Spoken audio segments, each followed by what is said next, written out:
విషాదం జరిగింది. షిర్గావ్లోని లైరాయ్ ఆలయంలో అపశృతి చోటు చేసుకుంది. జాతరను పురస్కరించుకొని పెద్ద ఎత్తున భక్తులు రావడంతో తొక్కిసలాట జరిగింది. ఈ ఘటనలో 6 మృతి చెందగా మరో 50 మంది గాయపడ్డారు. క్షతగాత్రుల్లో కొంతమంది పరిస్థితి విషమంగా ఉంది. మృతుల సంఖ్య పెరిగే అవకాశం ఉన్నట్టు తెలుస్తోంది.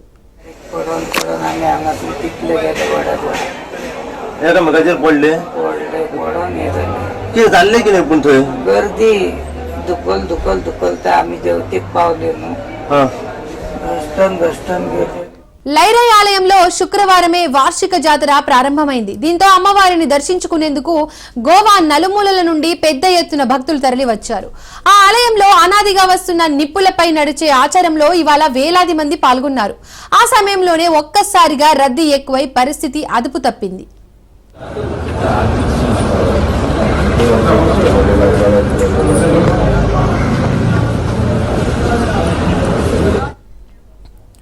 భక్తులు ఒకరినొకరు తోసుకోవడంతో తొక్కిసలాట జరిగింది. ఈ ఘటనలో 6 అక్కడికక్కడే ప్రాణాలు కోల్పోయారు.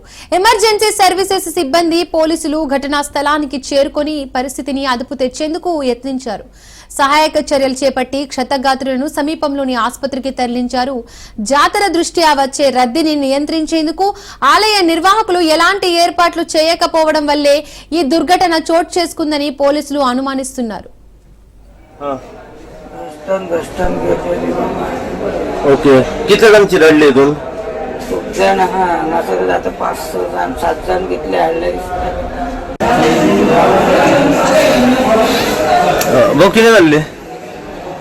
शिरगाव जुनी झाली एकारी पडून आम्ही अंगातून पिकले गेले वड्या मगाचेर पडले पडून येत किती चालले की नाही पण थंय गर्दी दुकल तर आम्ही जेवते लायक कितें जालां जर एक शॉप आसा तेजेर सायडीन लोक येताले आनी एडीन लोक रांदीक व्हरले होमगार्डान आसता सो तेंचे कितें तरी जालें थंयसर म्हणल्यार कितें वाद जालो वाद जावंक ना लायक दुखली जाली आनी तितून ते मागीर तेंच्या भितर झगडी जाली सो झगडी म्हणल्यार दुखली जाली आनी फुडें जावन ते पडले दोना भितरूच सगळे मागीर थंयसर खूब जाणां लोकां पडलेलीं तांकां मागीर सगळ्यांक हाडली ऑलमोस्ट 15च्या वयर आसा. ఇక ఇదే ఘటనకు సంబంధించి పూర్తి అప్డేట్స్ మా ప్రతినిధి మహేందర్ ఫోన్ ద్వారా అందిస్తారు. మహేందర్, గోవాలో విషాదకరమైన ఘటన చోటు చేసుకుంది. శ్రీగావ్లోని లైరాయ్ దేవాలయంలో నేడు ఉదయం తొక్కేసలాట జరిగింది. ఈ ఘటనలో ఇప్పటి వరకు 6 మృతి చెందారు, 15 మందికి పైగా గాయపడ్డారు.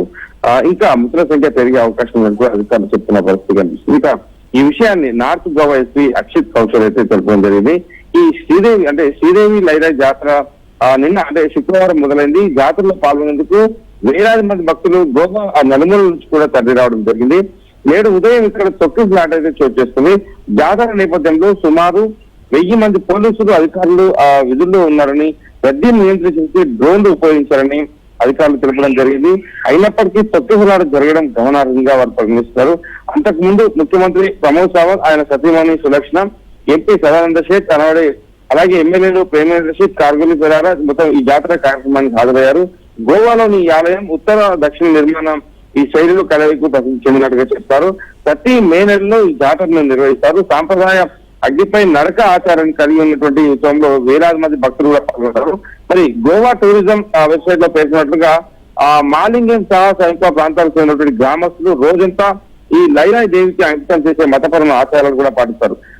లైరాయ్ జాతర సందర్భంగా అర్ధరాత్రి సమీపిస్తున్న సమయంలో భక్తులు ఆలయంలోకి ఈ ఉత్సాహభరితమైన వృత్తాకార నృత్యం కూడా చేస్తుంటారు. మరి ఈ నృత్య పెన్షన్ చివరిలో ఎంపిక చేసినటువంటి వ్యక్తి సమీపంలో భారీ మంటలు వెలిగిస్తాడు. తెల్లవారుజామున మంటలు అనే తర్వాత వేరే చెప్పులు లేకుండా నడిచే అవకాశం కనిపిస్తుంది. సో ఈ మొత్తంగా ఇదంతా జరుగుతున్న నేపథ్యంలోనే గోవాలో ఒక్కసారిగా ఈ భక్తులందరూ కూడా రావడంతో ఈ తొక్కిసలాట అయితే జరిగింది. ఈ తొక్కిసలాటలో మొత్తం ఇప్పటికైతే 30 మంది కంటే 15-30 మంది వరకు తీవ్ర గాయాలంటూ తెలుస్తుంది. మరి గాయపడ్డ బాధితులందరికీ కూడా ఒకటవుతున్న ఆసుపత్రికి తరలించారు.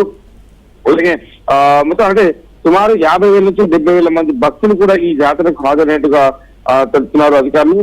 సరిగ్గా జాతర జరిగే మార్గంలోనే ఎత్తైన ప్రదేశంలో ఉన్నటువంటి భక్తులు ఒక్కసారిగా ముందుకు దూసుకొచ్చారని, అదుపు తప్పి భక్తులు ఒకరిపై ఒకరు మీద పడ్డారని, దీంతో ఊపిరాడక 6 అక్కడక్కడే మరణించారని 30 మందికి తీవ్రంగా గాయాలైన కూడా అధికారులు చెప్తున్నారు. వెంటనే అంటే అక్కడ ఉన్నటువంటి స్థానిక అధికారులు అప్రమత్తమై స్థానికులు గోవా మెడికల్ కాలేజ్ వచ్చి తరలించడం జరిగింది. ప్రమాదంపై సమాచారం అందుకున్న గోవా ముఖ్యమంత్రి ప్రమోద్ సావంత్ ఆసుపత్రిలో చికిత్స పొందినటువంటి బాధితులందరూ పరామర్శారు. ఘటన జరిగిన ప్రదేశంలో సహాయక చర్యలు ముమ్మరం చేయాలని కూడా ఆదేశాలు జారీ చేశారు. మహేందర్, ఘటనపై గోవా ముఖ్యమంత్రి గాని అధికారులు గాని ఏమైనా స్పందించారా? మృతుల కుటుంబ సభ్యులకు ఏమైనా ఎక్స్గ్రేషియా ప్రకటించే అవకాశం ఏమైనా ఉందా? అంటే మృతుల సంఖ్య పెరిగే అవకాశం కాబట్టి మెరుగైన 30 మందికి గాయాలయ్యాయి. అందరినీ కూడా మెరుగైన వైద్యం కోసం గోవాలోని ప్రముఖ హాస్పిటల్ కూడా తరలించడం జరిగింది. ముఖ్యమంత్రి వెంటనే ప్రమోద్ సావంత్ అయితే వెంటనే ఆయన స్పందించడం జరిగింది. హాస్పిటల్లో చికిత్స పొందిన బాధితులను కూడా ఆయన వెంటనే అంటే స్వయంగా వెళ్లి పరామర్శించడం జరిగింది. మొత్తం ఘటన జరిగిన ప్రదేశంలో సహాయక చర్యలు కూడా ముమ్మరం చేయాలని కూడా ఆయన వెంటనే ఆదేశాలు జారీ చేస్తున్నటువంటి దగ్గరుండి తాను అన్ని కూడా చూస్తున్న పరిస్థితి కనిపిస్తుంది. ఇంకా ఎక్స్ప్రెషన్ అంటే ఇంకా అధికారికంగా ఎలాంటి విషయాలు అయితే బయటికి రాలేని పరిస్థితి కనిపిస్తుంది. ఇంకా అదే సహాయక చర్యలు ఇంకా కొనసాగుతూనే ఉన్నాయి. అంటే భారీ దాదాపు వేలాది మంది అక్కడికి వచ్చిన నేపథ్యంలో ఊపిరాడక 6 మంది అక్కడికి చనిపోవడం, ఇంకా చాలా వరకు ఎక్కువ మంది అంటే ఆసుపత్రి పాలవడం ఇదంతా కూడా చూస్తున్న పరిస్థితి కనిపిస్తుంది. కాబట్టి ఇంకా ఒక్కొక్కరు అంటే కొంతమంది కోలుకున్న పరిస్థితి, కొంతమంది ఇంకా తీవ్రంగా గాయాలైన వాళ్ళని కూడా ఉన్నారు. మరోపక్క డాక్టర్ చెప్తున్నారు కొంతమంది కూడా వచ్చేపై అవకాశం కనిపిస్తుంది ఉన్నటువంటి ఆ ప్రమాదం జరిగినటువంటి విషయాన్ని మనం చూస్తున్నామని చెప్తున్నారు. సో ముఖ్యమంత్రి అక్కడ ఉన్నటువంటి ముఖ్యమంత్రి వెంటనే స్పందించడం జరిగింది. వారి వెంటనే ఆయన వెళ్ళి స్వయంగా పరామర్శించడం జరిగింది. ఇంకా వారికి అయితే బాధిత కుటుంబాలకు కూడా భరోసా పరిస్థితి కనిపిస్తుంది. Right Mahender, thank you.